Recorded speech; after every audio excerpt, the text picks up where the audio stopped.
wabarakatuh. Waalaikumsalam warahmatullahi wabarakatuh.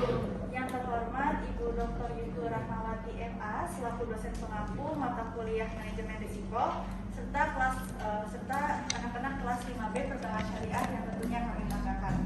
Pada kesempatan hari ini kami dari kelompok 2 dari Bank Islam Nasional akan melakukan forum grup diskusi, di mana pada FGD ini kita akan ada 2 sesi. Pertama ada sesi presentasi, yang kedua adalah sesi diskusi. Baiklah, kita buka sesi pertama dengan membaca basmalah. Untuk sesi presentasi berikutnya ini akan dipaparkan yang pertama oleh Helmi Nugroho. Padanya dipersilakan.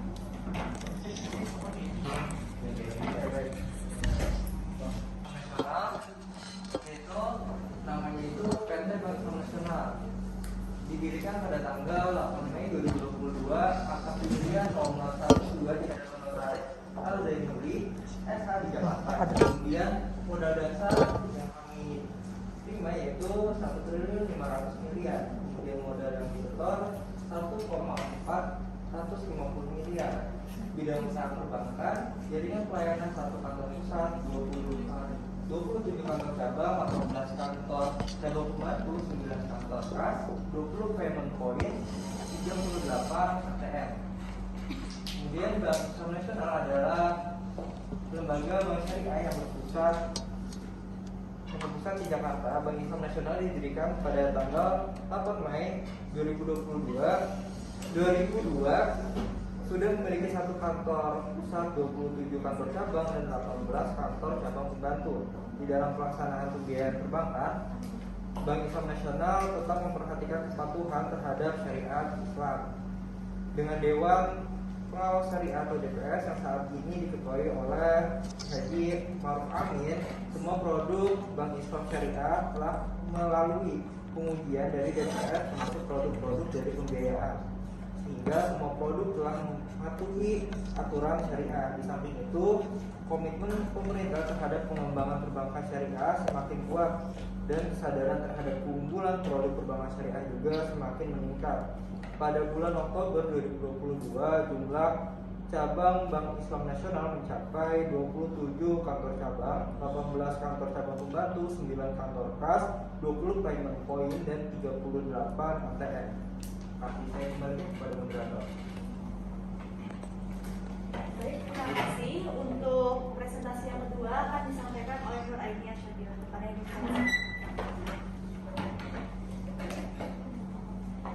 Baik, selanjutnya ada jajaran direksi dari Bank Islam Nasional. Yang pertama itu ada Dewan Komisaris, yaitu Helmi Nugroho. Di sini Dewan Komisaris itu ditunjuk oleh Rapat Umum Pemegang Saham. Tugasnya dan tugas dan tanggung jawabnya itu mengawasi jalannya kegiatan perusahaan, mulai dari menyetujui dan mengevaluasi kebijakan manajemen risiko dan strategi manajemen risiko, juga mengevaluasi pertanggungjawaban direksi atas pelaksanaan manajemen risiko. Yang kedua, ada direktur utama, yaitu saya sendiri, Nur Ainia Syakira, di mana berfungsi dan bertanggung jawab atas segala aktivitas bank, baik produk dan jasa yang akan dipasarkan maupun semua pembiayaan yang akan diberikan, serta mengembangkan budaya manajemen risiko, memastikan bahwa fungsi manajemen risiko berjalan dengan baik, menetapkan kebijakan dan strategi, dan juga kerangka manajemen risiko. Yang selanjutnya ada kepala divisi manajemen risiko, yaitu ada Mikhail Asia, bertugas menyusun kebijakan dalam rangka pengendalian risiko yang dapat terjadi, menyusun dan menerapkan langkah-langkah demi meningkatkan mutu pelayanan bank. Selanjutnya ada Komite Sumber Daya Manusia, yaitu ada Siti Syarifah Mari, bertugas menetapkan kebijakan dan pengelolaan sumber daya manusia Bank Islam Nasional sehingga dapat mencapai hasil usaha yang optimal. Selanjutnya ada Komite Pemantau Risiko, yaitu Rianti Ahmad yang bertugas sebagai alat Islam Nasional ini ada Bin Giro Rupiah dan Bin Giro Lalu selanjutnya terkait haji. Baik, selanjutnya terkait tata kelola Bank Islam Nasional akan dipresentasikan oleh Siti Syarifah Arif. Kepada yang dipersilakan. Baik, di dalam tata kelola Bank Islam Nasional ini, yaitu penerapan manajemen risiko dan prinsip kehati-hatian tersebut berdasarkan pada peraturan Bank Indonesia nomor 8 dari 14 garing 2006 tentang perubahan peraturan Bank Indonesia nomor 8 garing 4 garing 200 tentang Good Corporate Governance atau GCG. Peraturan ini menuntut para pengurus bank, khususnya direksi, sebagai pengurus harian bank atau selalu menerapkan prinsip GCG tersebut. Penerapan prinsip kehati-hatian dan manajemen risiko yang merupakan bagian dari GCG dalam usaha bank menyalurkan kreditnya tentu merupakan permasalahan yang mudah untuk bank. Lalu hal tersebut dapat kita lihat dari masih begitu banyaknya kasus kredit macet yang terjadi, baik akibatnya itu dari tidak diterapkannya prinsip kehati-hatian ataupun adanya itikat buruk serta konflik of interest dari direksi bank. Kemudian bahwasannya penerapan GCG ini dalam bank itu sangat sulit dilakukan sehingga seringkali bank merugikan akibat penyaluran kredit yang tidak benar ataupun salah perhitungan. Selanjutnya saya kembalikan kepada moderator. Selanjutnya ini ada materi dari kredit dan juga kredit macet yang akan dipaparkan oleh Rianti Akmarini.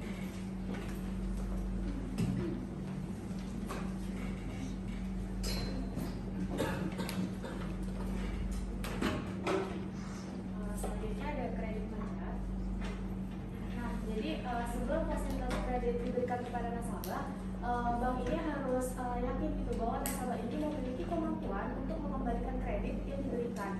Nah, keyakinan tersebut ini diperoleh dari hasil analisa kredit yang mana yang dilakukan bank ini sesuai dengan 6C. Nah, 6C ini yaitu terdiri dari karakter, capacity, kapital, collateral, condition of economy, dan constant.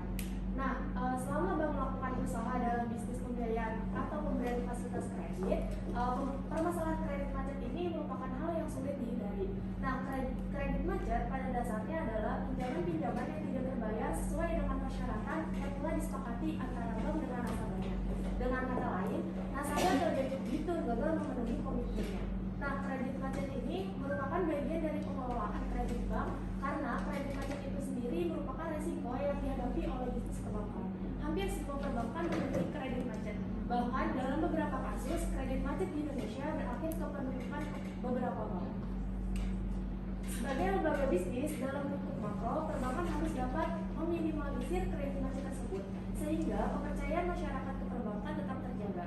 Nah, dilihat dari segi resikonya, kredit macet ini dapat meliputi yang pertama seluruh fasilitas kredit yang disediakan oleh bank untuk nasabahnya yang diperkirakan akan dapat menimbulkan kerugian bagi bank, atau suatu keadaan di mana debitur sudah tidak sanggup lagi untuk membayar sebagian atau keseluruhan kewajibannya kepada bank seperti yang telah disebutkan. Selanjutnya saya kembalikan kepada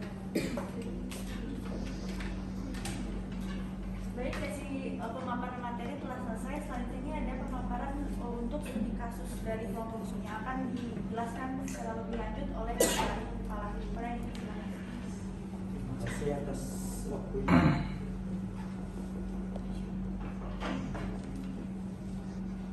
Nah, pada kasus kali ini yaitu pada PT Tirta Amarta Bottling Company atau bisa disingkat oleh TAB.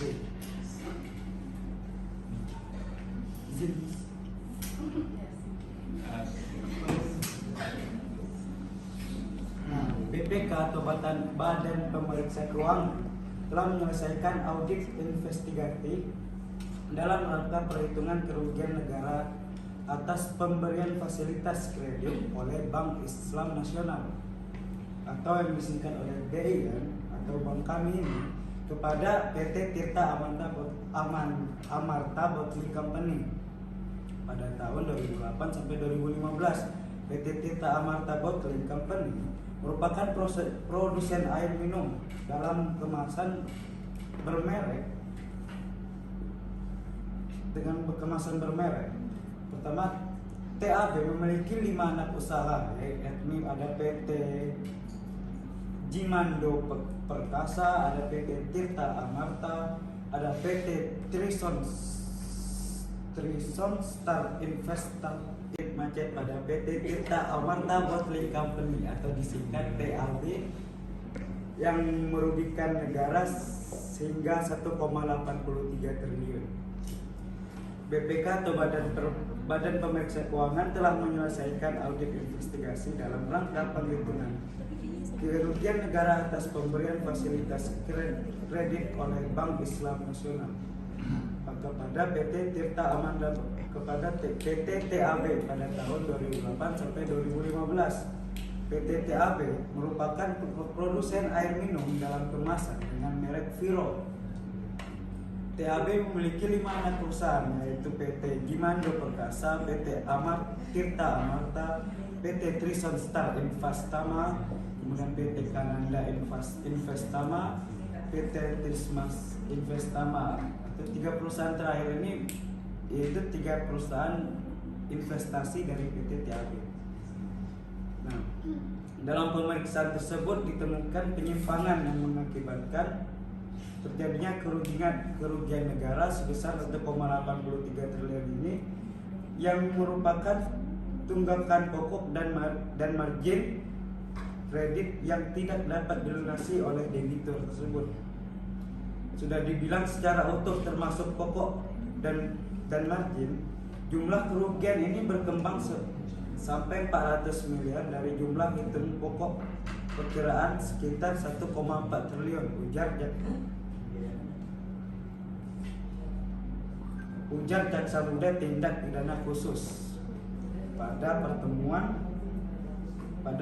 Kejaksaan Agung di Gedung Kejaksaan Agung RI Jakarta pada Senin 21 bulan 5 2018. Nah, atas pemeriksaan tersebut BPK menyimpulkan adanya penyimpangan terhadap peraturan perundangan yang dilakukan oleh pihak-pihak dalam pemberian fasilitas kredit oleh Bank Islam Nasional atau BIN kepada PT TAB Company melalui proses permohonan analisa persetujuan penggunaan kredit dan pembayaran kembali kredit imbuh. Sebagai informasi, kasus bermula dari adanya manipulasi data yang diajukan oleh PT Direktur PT TAB, yaitu Roni Teddy, ketika hendak melakukan perpanjangan dan tambahan fasilitas kredit kepada Bank Islam Nasional. Nah, kala itu perusahaan mengajukan perpanjangan semua fasilitas kredit modal kerja sebesar 880,6 miliar, perpanjangan dan tambahan platform letter of credit sebesar 40 miliar, serta fasilitas kredit investasi sebesar 250 miliar selama 72 bulan. Dan sebagai syarat pengajuan kredit tersebut, perusahaan telah menjamin semua asetnya. Adapun dalam perkembangannya, hasil audit menunjukkan PT TAB Company telah mengajukan kredit ke Bank Islam Nasional senilai 1,47 triliun dengan jaminan aset yang hanya 73 miliar dan dana yang semestinya hanya diperkenakan untuk kepentingan kredit investasi dan kredit modal kerja itu kemudian dipergunakan untuk keperluan lain. Terdapat 6 orang tersangka yang terlibat dalam kasus tersebut, yang merupakan Bank Islam Nasional BIN dan manajemen PT Tirta Amarta. Saat ini baru berhasil ditahan 1 orang atas nama RT yang dimaksudkan oleh Roni Teddy yang merupakan Direktur PT TAB. Sekian, terima kasih. Sudah dipaparkan secara jelas terkait studi kasus kredit macet yang menimpa dari Bank Islam. Tadi itu perusahaan air mineral yang membawahi 5 anak perusahaan. Ternyata di situ terdapat manipulasi data yang dilakukan oleh si PT air mineral tersebut, dan itu berdampak pada tambahan fasilitas kredit pada Bank Islam Nasional. Nah, di sini terima kasih telah memaparkan studi kasusnya dan juga presentasinya. Lalu di sini terkait lembaga-lembaga yang sudah hadir, ada Bank Indonesia, OJK dan juga asosiasi untuk bisa memberikan arahan dan juga pandangan bagaimana menyikapi hal tersebut itu untuk menuntaskan dan juga jalan keluarnya agar dari Bank Islam Nasional itu sendiri bisa meluruskan masalahnya. Mungkin dari Bank Indonesia terlebih dahulu pandangannya terhadap kredit macet yang dilakukan oleh PT TAB ini terhadap Bank Islam Nasional. Dari kami sebelum meminta dari solusi dan juga arahan dari pihak masing-masing lembaga terkait, berikanlah kelompok kami akan memaparkan cara penyelesaian atau solusi dari berbagai pihak terkait. Pertama ini dari Direktur Utama, silakan. Saya sebagai direktur utama di sini. Jadi memang kami telah melakukan 6 cek tersebut di awal, dan analisa yang sudah dibuat itu ketika pengajuan memang tidak ada keraguan-raguan atas data-data yang didapat gitu. Nah, namun setelah hal tersebut berjalan, ternyata setelah dicek kembali ada manipulasi data terkait pengajuan tersebut gitu. Makanya terjadi pembiayaan macet di kredit tersebut. Nah, saya juga kembali lagi kepada bawahan saya yang memang telah langsung menganalisa hal tersebut gitu. Jadi hal tersebut sudah di awal tuh sudah memang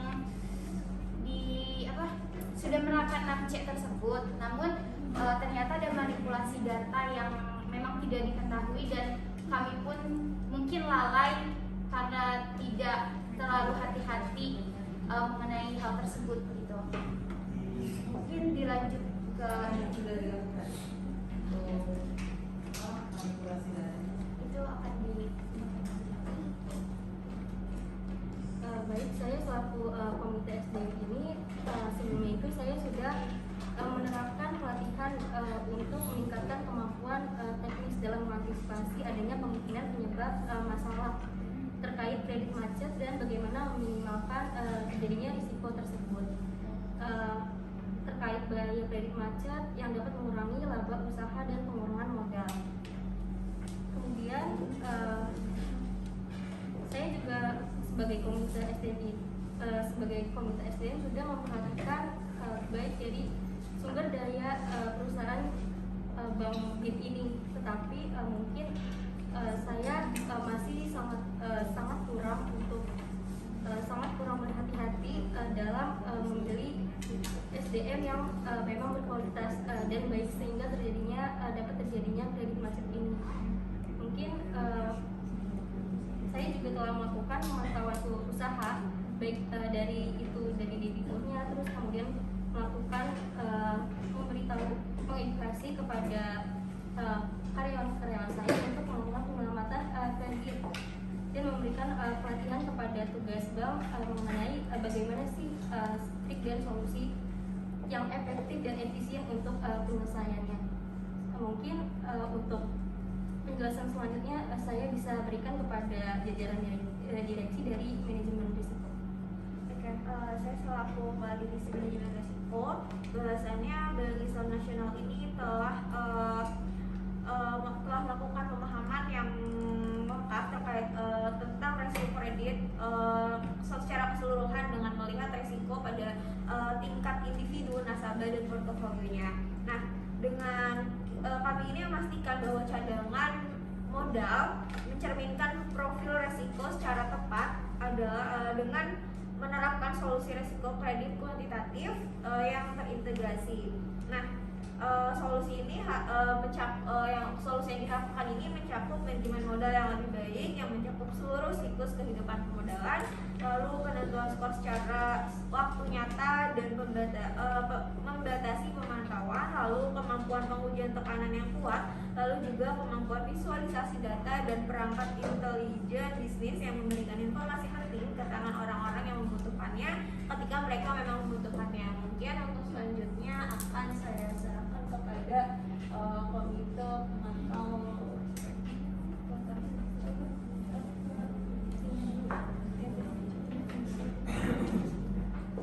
Ya baik, tadi kan kami sudah melakukan analisis 6C yang mana menurut kami ini kami menganalisis sudah baik dan benar gitu. Akan tetapi di pertengahan terdapat pihak tersebut memanipulasi data yang mengakibatkan pembiayaan ini itu macam. Nah, bahwasanya kami sudah melakukan analisis dan mengoptimalkan prinsip 6C tersebut dan juga menerapkan 3R yang mana ini terdapat return, repayment, dan gearing agility. Dan analisis 3R ini membantu kami yang mana ini akan mendapatkan bagaimana hasil yang dicapai nasabah setelah mendapatkan kredit, lalu juga sejauh mana nasabah dapat menanggung resiko kegagalan. Dan divisi yaitu komite manajemen resiko.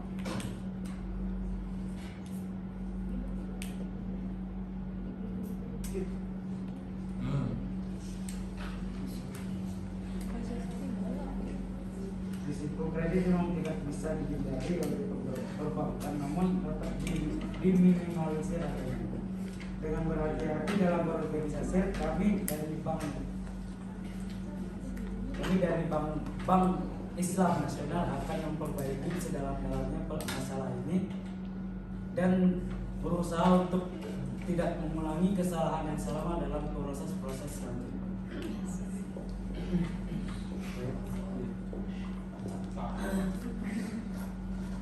Saya bahwasanya kami dari Bank Islam Nasional juga dalam sumber-sumber penyelesaian pembiayaan ini itu berupa yang pertama itu ada barang yang dijaminkan kepada bank, yaitu dalam fikih berdasarkan pada prinsip akad. Kemudian barang jaminan perseorangan juga baik dari orang maupun badan hukum dalam fikih kami berdasarkan pada prinsip kafalah. Kemudian seluruh kekayaan harta debitur yang maupun pemberi jaminan pada pasal 131 KUH Perdata termasuk dalam bentuk piutang kepada bank sendiri. Dalam hal ini didasarkan pada hadis Rasulullah SAW terkait sesungguhnya Nabi Muhammad SAW pernah meminta barang milik Mu'adz, lalu beliau menjualnya untuk membayar hutangnya. Jadi hal ini bank kami dalam hal terkait jaminan itu sesuai dengan prinsip Islam. Kemudian pembayaran dari pihak ketiga bersedia melunasi utang debitur dalam fikih didasarkan pada prinsip hawalah atau kafalah. Dan atas dasar prinsip-prinsip kami tadi, bahwasannya Bank Islam Nasional sendiri strategi penyelesaian dalam pembiayaan macam ini itu dapat menempuh melalui berbagai penyelesaian yang ada. Terima kasih.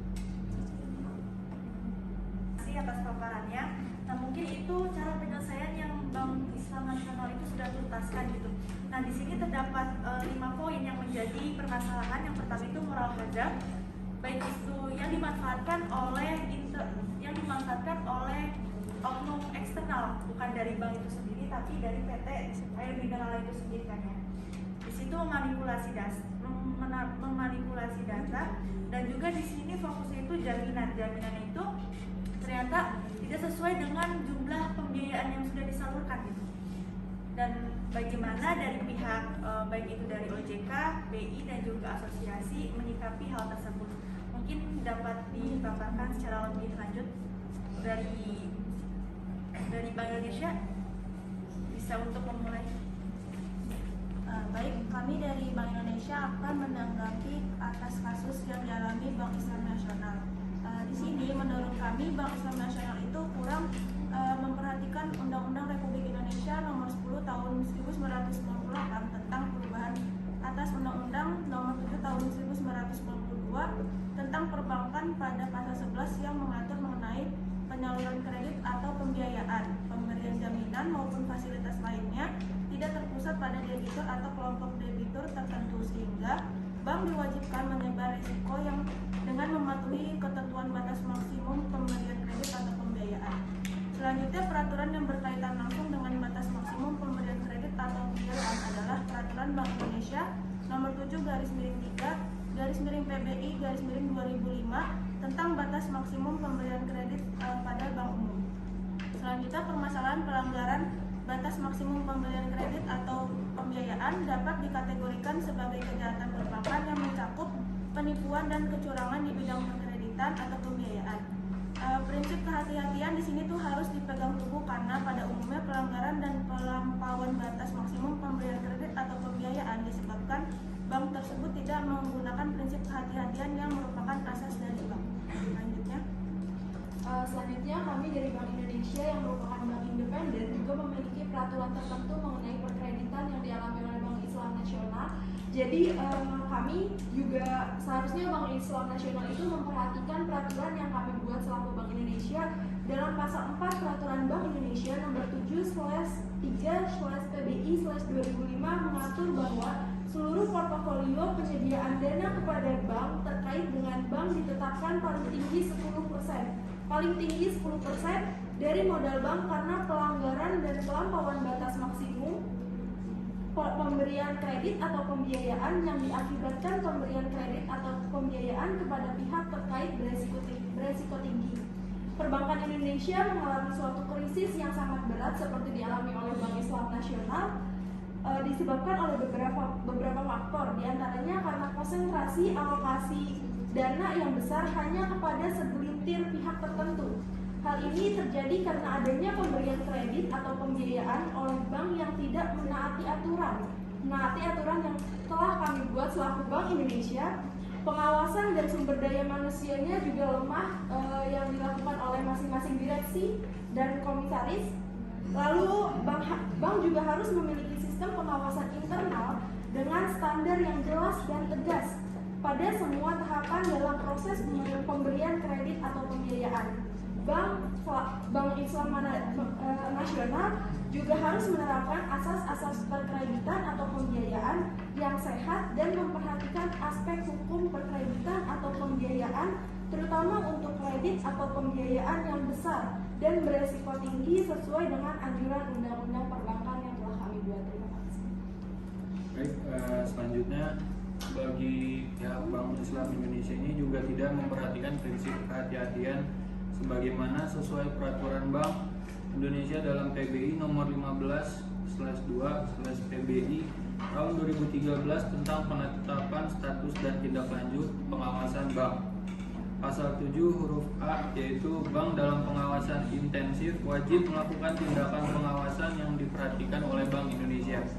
Antara lain itu ada menghapuskan pembiayaan yang tergolong macet dan memperhitungkan kerugian bank dengan modal bank. Selanjutnya juga rujuk ke pasal 8 ayat 1 bank dalam pengawasan intensif wajib, yaitu yang pertama menyampaikan rencana tidak sesuai permasalahan yang dihadapi. Lalu yang kedua itu menyampaikan realisasi rencana tindak dan menyampaikan daftar pihak terkait secara lengkap dan atau melakukan tindakan lainnya dan atau melaporkan hal-hal tertentu yang ditetapkan oleh Bank Indonesia. Jadi Bank Indonesia sebagai bank sentral dalam bab 6 pasal 24-25 secara garis besar itu menyangkut tentang Bank Indonesia sebagai lembaga yang bertugas mengatur dan mengawasi bank seperti disebutkan dalam pasal 24, yaitu dalam rangka melaksanakan tugas sebagaimana dimaksud dalam pasal 8 huruf C. Bank Indonesia menetapkan peraturan, memberikan dan mencabut izin atas kelembagaan dan kegiatan usaha tertentu dari bank, melaksanakan pengawasan bank dan mengenakan sanksi terhadap bank sesuai dengan peraturan perundang-undangan. Dan selanjutnya dalam pasal 25 disebutkan bahwa untuk menanggapi permasalahan dari Bank Islam Nasional juga ada sistem moneter yang tadi Bu Yuko bilang bahwa dalam peraturan pasal 4 dari Bank Indonesia nomor 7/2005 10/3 PBI 2005 itu mengatur bahwa bank itu harus menetapkan modal paling tinggi 10%. 10% dan bank tidak. Nah, oleh karena itu pemberian kredit atau pembiayaan itu tidak boleh lebih atau melampaui batas karena itu terlalu berisiko untuk Bank Islam Nasional. itu sudah melakukan program dari 10%. Jadi nilainya Dari peraturan yang kami buat selaku Bank Indonesia menetapkan bahwa Bank Indonesia itu tidak boleh paling tinggi itu memberikan modal itu 10%. Sedangkan dari Bank Islam Nasional itu tertera bahwa di studi kasusnya awal modal itu 1,5 triliun dengan jumlah kerugian itu yang berkembang dari menjadi 400 miliar. Dengan ini menyatakan bahwa Bank Islam Nasional itu sudah memberikan itu lebih dari 10% atau sudah melampaui batas. Oleh karena itu Bank Islam Nasional sudah melanggar peraturan Bank Indonesia nomor pasal 4 nomor 7/3/PBI tahun 2005 mengenai penetapan paling tinggi 10% dari modal bank karena pelanggaran itu melampaui batas. Selanjutnya bergeser ke Otoritas Jasa Keuangan untuk memberikan solusi maupun tanggapan dari studi kasus yang telah diberikan atau dipaparkan oleh Bank Islam Nasional. Silakan. Sebenarnya dalam masalah bank ini sudah diatur dalam peraturan OJK nomor 42/POJK 03/2017 tentang kewajiban penyusunan dan pelaksanaan kebijakan perkreditan atau pembiayaan bank bagi bank umum. Pada dalam bab 5 poin A dokumentasi kredit atau pembiayaan, pada poin nomor 2 itu pengecekan keabsahan dokumen kredit atau pembiayaan. Nah, di sini kan bank dalam studi kasus bank tidak melakukan pengecekan keabsahan dokumen karena adanya manipulasi data yang dilakukan oleh PT dan diketahuinya setelah PT ingin melakukan perpanjangan kredit atau pembiayaan. Sedangkan dalam isinya bank itu harus memastikan keabsahan dan dipenuhinya persyaratan hukum atas setiap dokumen kredit atau pembiayaan yang akan diterbitkan oleh bank atau yang diterima dari pemohon kredit atau pembiayaan.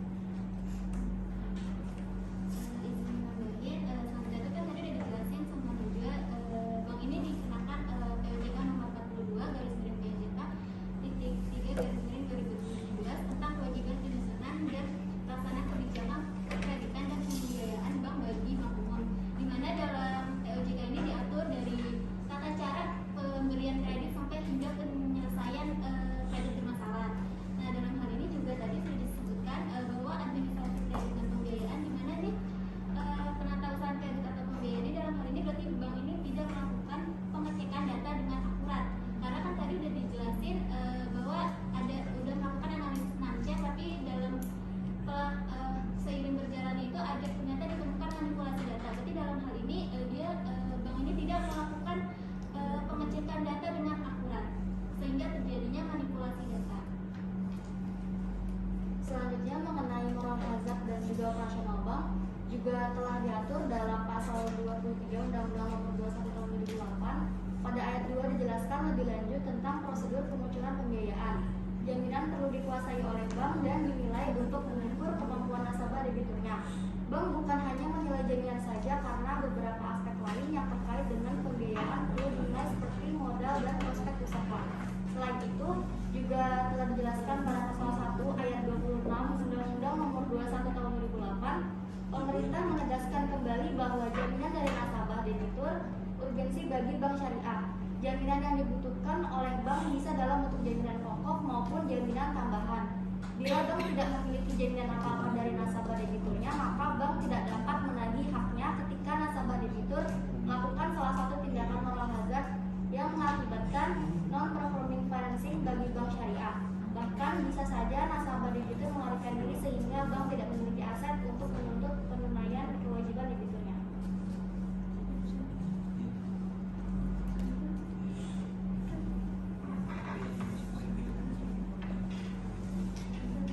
Baiklah, di sini tertera tadi sudah dijelaskan oleh Najwa dan juga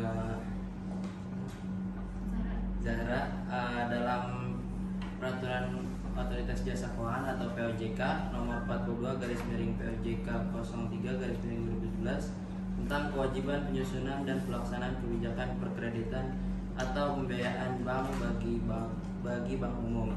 Nah, di sini tertera dalam bab 6 yaitu tentang pengawasan. Di sini Bank Islam Nasional sudah melakukan pengawasan atau belum? Mengapa kami tanyakan seperti itu? Karena di sini pada bab 6 tentang pengawasan kredit atau pembiayaan kami telah membuat peraturan yaitu diantaranya prinsip pengawasan kredit atau pembiayaan, mengingat perkreditan atau pembiayaan merupakan salah satu kegiatan usaha bank yang mengandung resiko yang dapat merugikan bank serta dapat berakibat pada kepentingan masyarakat, penyimpan dana, dan pengguna jasa perbankan.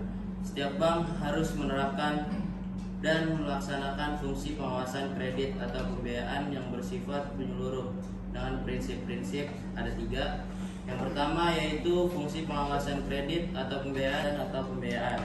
Lalu yang kedua yaitu ada pengawasan kredit atau pembiayaan juga harus meliputi pengawasan sehari-hari oleh manajemen bank atas setiap pelaksanaan pemberian kredit atau pembiayaan atau yang lazim dikenal dengan istilah pengawasan melekat. Lalu yang terakhir itu ada pengawasan kredit atau pembiayaan juga harus meliputi audit internal terhadap seluruh aspek perkreditan atau pembiayaan yang dilakukan oleh SKAI. Dan di mana kami selaku lembaga otoritas jasa keuangan, yaitu lembaga negara yang dibentuk berdasarkan Undang-Undang Nomor 21 Tahun 2011 yang berfungsi menyelenggarakan sistem pengaturan dan pengawasan yang terintegrasi terhadap keseluruhan kegiatan di dalam sektor jasa keuangan, baik di sektor perbankan, pasar modal, dan sektor jasa keuangan non-bank seperti asuransi, dana pensiun, lembaga pembiayaan, dan lembaga jasa keuangan lainnya. Tadi sudah jelas di mana Bank Islam Nasional telah melanggar peraturan Otoritas Jasa Keuangan yaitu nomor 42 garis miring POJK 03 garing 2017 tentang kewajiban penyusunan dan pelaksanaan kebijakan perkreditan atau pembiayaan bank bagi bank umum. Di sini terlampir pada bab 6 poin C yaitu evaluasi kredit atau pembiayaan bermasalah, di mana bank secara berkala harus melakukan evaluasi terhadap daftar kredit atau pembiayaan dalam pengawasan secara dini pemberian kredit atau pembiayaan dalam pengawasan khusus setelah menjadi kredit atau pembiayaan bermasalah. Poin yang pertama yaitu bank melakukan evaluasi terhadap daftar kredit atau pembiayaan dalam pengawasan khusus dan menghitung besarnya persentase kredit atau pembiayaan dalam perhatian khusus terhadap total kredit atau pembiayaan, terutama dengan memperhatikan kredit atau pembiayaan yang kolektibilitasnya telah tergolong diragukan dan macet. Poin kedua, bank tidak boleh melakukan pengecualian dalam melakukan evaluasi dan pencantuman dalam daftar kredit atau pembiayaan bermasalah, yaitu harus termasuk pula kredit atau pembiayaan kepada pihak yang terkait dengan bank dan debitur besar tertentu. Dilanjut oleh Rifan. Oke, dalam segi penyelesaian, kira-kira dalam studi kasus ini si kreditur sudah melakukan kredit macet sudah melewati 7,5% belum, atau sudah dinilai belum oleh Bank Islam Nasional ini? Karena kalau sudah lewat dari 7,5% yang telah disebutkan oleh Nanda Fitri yang tadi, maka hal-hal atau langkah-langkah yang harus dilakukan adalah yang pertama, laporan kredit atau pembiayaan bermasalah kepada Otoritas Jasa Keuangan. Karena sejatinya kami yang melakukan pengawasan terhadap hal-hal seperti ini yang dialami oleh bank-bank di Indonesia. Yang kedua, pembentukan satuan kerja atau kelompok kerja atau tim kerja penyelesaian kredit atau pembiayaan bermasalah. Bank harus membentuk satuan kerja atas kelompok kepada direksi guna memperoleh persetujuan. Program tersebut paling sedikit meliputi 4 poin. Yang pertama, tata cara penyelesaian kredit. Yang kedua, perkiraan jangka waktu penyelesaian. Yang ketiga, perkiraan hasil penyelesaian. Yang keempat, secepat mungkin memprioritaskan penyelesaian kredit atau pembiayaan bermasalah kepada pihak yang terkait. Yang terakhir, program penyelesaian kredit atau pembiayaan bermasalah tersebut harus sesuai dengan KPB dalam hal terdapat cara penyelesaian kredit atau pembiayaan yang bermasalah dan harus segera dilaporkan kepada otoritas jasa keuangan. Terima kasih. Kasus dari BIN, Bank Islam Nasional. Selanjutnya dari asosiasi untuk memberikan tanggapannya sebagai partner gitu kan. Sini untuk bimbing jalan keluarnya bagaimana sih BIN ini bisa terus beroperasional dengan baik gitu, terhindar dari kredit macet. Silakan. Baik, di sini kami sebagai asosiasi yang pertama kami ingin tanyakan dulu kepada pihak bank. Kami melihat di sini ada disinformasi yang telah disampaikan oleh bank yang tadi kan bank itu memberikan fasilitas kredit modal kerja sebesar 880,6 miliar, perpanjangan dan tambahan plafon LC sebesar 40 miliar serta fasilitas kredit investasi sebesar 250 miliar selama 72 bulan. Nah, sedangkan jaminan asetnya itu hanya 73 miliar. Kok bisa gitu? Tadi telah dikatakan bahwa bank telah melakukan analisa 6C. Nah, menurut kami bank itu belum melakukan 6C itu dengan benar, karena kolektabilitas atau agunan ini hanya 73 miliar. Itu jauh dari pemberian fasilitas kredit seperti itu. Nah, yang kedua itu dari 6 orang tersangka tadi hanya baru 1 orang yang ditahan atas nama Roni Teddy. Nah, 5 orang yang lain itu apakah bank sudah mengetahui atau sudah diproses atau bagaimana? Izin menambahkan, jadi sektor perbankan itu kan memang harus lebih memegang teguh prinsip kehati-hatian dalam menjalankan bisnisnya agar terhindar dari permasalahan kredit bermasalah seperti yang terjadi dalam kasus PT Tirta Amarta Bottling Company ini atau PT TAB. Nah, selanjutnya untuk menilai kredibilitas perusahaan yang akan diberikan kredit seperti itu, peran regulator dan auditor eksternal sangat penting bagi bank. Selain itu, perbankan juga sebaiknya tidak hanya saling berkompetisi dalam mencatat laba ataupun menggenjot penyaluran kredit semata, tapi juga perlu memperkuat kerjasama untuk mengatasi praktik-praktik pemberian kredit yang tidak sehat. Oke, baik. Selanjutnya bahwa kan Badan Pemeriksa Keuangan kan udah menyimpulkan gitu karena adanya penyimpangan terhadap peraturan perundangan yang dilakukan pihak terkait dalam pemberian fasilitas kredit oleh BIN kepada PT TAB, di mana kasus tersebut kan bermula dari adanya manipulasi data yang diajukan oleh direktur. Kok bisa pada pihak bank ini bisa menerima data yang seperti itu? Makanya PT TAB ini juga terjadi kasus kredit macet gitu. Nah, di mana seharusnya pihak bank juga udah menerapkan prinsip GCG kan, Good Corporate Governance gitu, dimana pada tata kelola perusahaan itu kan adalah rangkaian proses, kebiasaan, kebijakan, aturan dan institusi yang memengaruhi pengarahan, pengelolaan serta pengontrolan suatu perusahaan atau korporasi. Tata kelola perusahaan juga mencakup hubungan antara para pemangku kepentingan yang terlibat serta tujuan pengelola perusahaan. Nah, apakah Bank Islam Nasional ini udah menerapkan prinsip itu gitu? Seharusnya kalau misalkan udah menerapkan prinsip-prinsip tersebut seperti transparansi, akuntabilitas, pertanggungjawaban, kemandirian dan kewajaran, pasti ya dapat meminimalisir adanya kasus kredit macet. Nah, perlu adanya juga analisis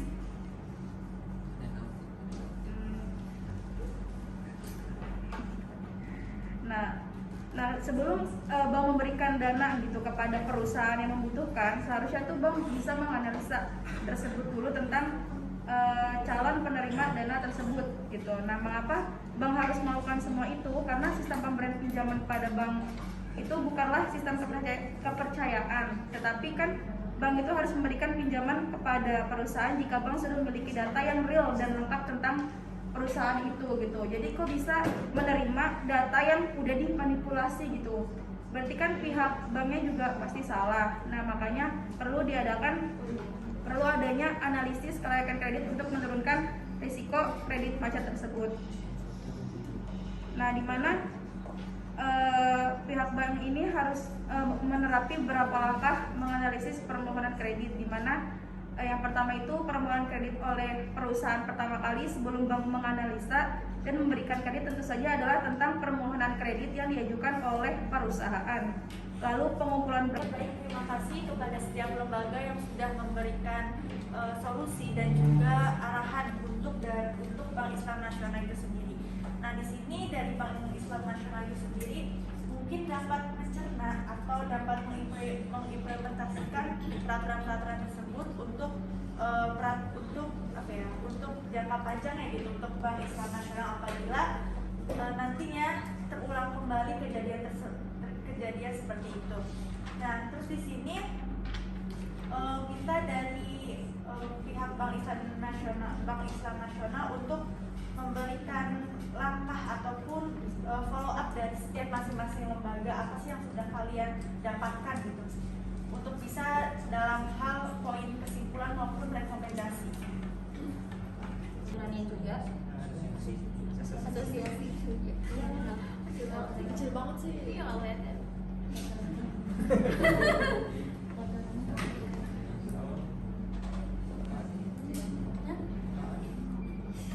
Maka dari pihak asosiasi ini juga ada peraturan yang mempertegas pelaku manipulasi dari adanya kasus tersebut.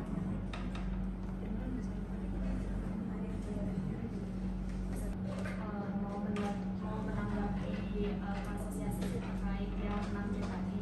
Nah, memang kami ini sudah melakukan prinsip tersebut. Akan tetapi kami mengakui kesalahan, yaitu kelalaian pada SDM kami yang masuk ke dalam pelanggaran peraturan BI dan OJK tersebut.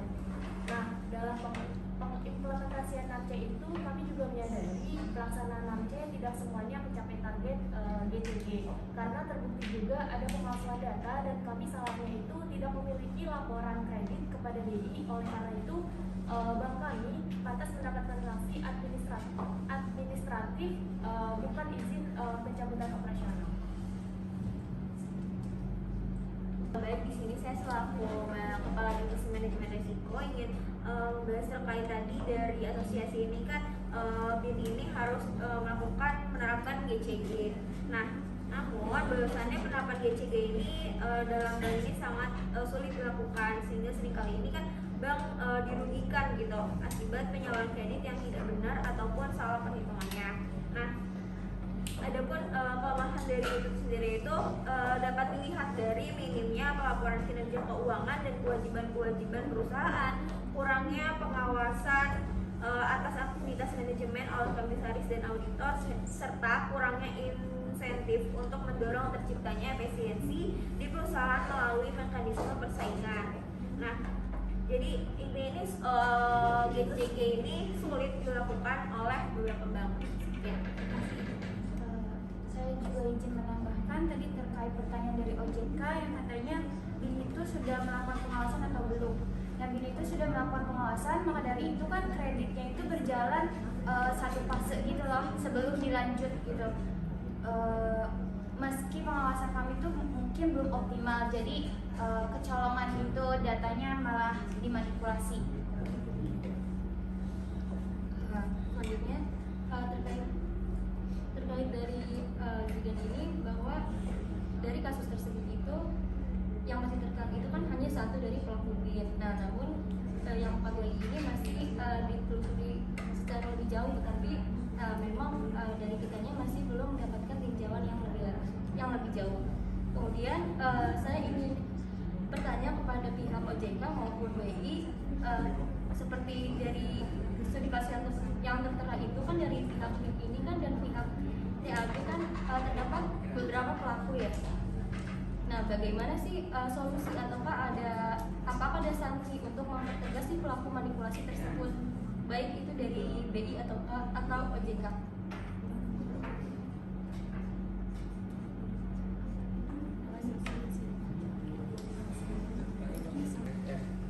Direktur Komisaris. Komisaris. ingin menanggapi statement-statement dari beberapa ibu-ibu dari lembaga-lembaga terkait. Bahwasannya pertama, apakah BIN ini sudah menganalisis NAMSE, kemudian kenapa hanya tadi Roni Teddy aja yang menjadi tersangka atau terdakwanya, kemudian BIN ini sudah memiliki prinsip kehati-hatian apa belum, bagaimana prinsip kehati-hatian yang dijalankan oleh BIN ini, kemudian prinsip DCD-nya dan lain sebagainya. Nah, bahwasannya kami juga dari BIN juga udah mengupayakan langkah-langkah serius untuk mengantisipasi adanya resiko pembiayaan bermasalah atau macet ini, yaitu upaya yang bersifat preventif dan upaya yang bersifat represif atau kuratif. Nah, kemudian kami juga tidak membantah adanya dugaan atau statement bahwasannya kami ini tidak memiliki prinsip ketidakhati-hatian. Bahwasannya kami jajaran Dewan Komisaris sudah melakukan audit internal terhadap jajaran di bawah kami dan sudah mengidentifikasi hal-hal yang menjadi kelemahan pada Bank Islam Nasional ini. Dan dalam hasil audit yang dilakukan perusahaan kami menemukan adanya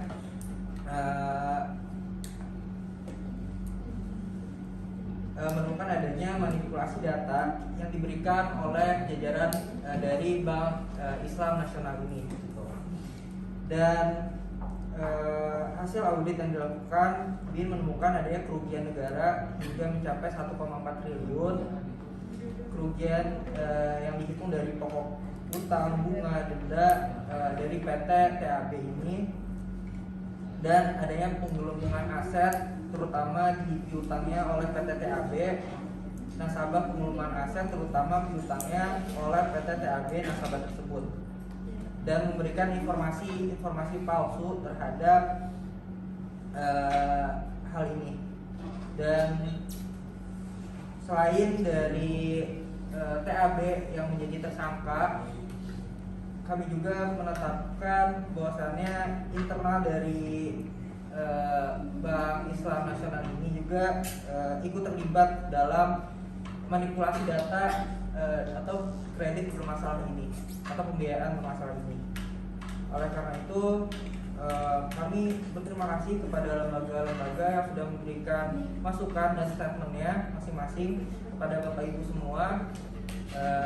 Saya ucapkan ya banyak terima kasih. Dan kami akan mengevaluasi ulang terkait jajaran di bawah kami. Dan apakah bank ini izin operasionalnya cabut atau tidak, itu balik lagi nanti kita akan mengevaluasi bareng-bareng terkait Dewan Komisaris maupun jajaran di bawahnya, bagaimana langkah selanjutnya yang harus kami lakukan. Assalamualaikum warahmatullahi wabarakatuh. Baiklah, terima kasih kepada lembaga-lembaga yang sudah menyempatkan hadir dan juga memberikan solusi atas penyelesaian dari BIN ini. Tidak terasa waktu forum group discussion ini telah berakhir. Mari kita cukupkan sampai di sini, dan saya Taskia Salsabila Kamila selaku moderator mewakili teman-teman yang bertugas mohon maaf apabila terdapat tutur kata dan juga sikap yang kurang berkenan. Terima kasih. Di sini saya sampaikan terima kasih dan juga banyak ilmu yang juga didapat dari penyampaian ini kepada teman-teman semua. Baik, billahi fisabilillah, wassalamualaikum warahmatullahi wabarakatuh.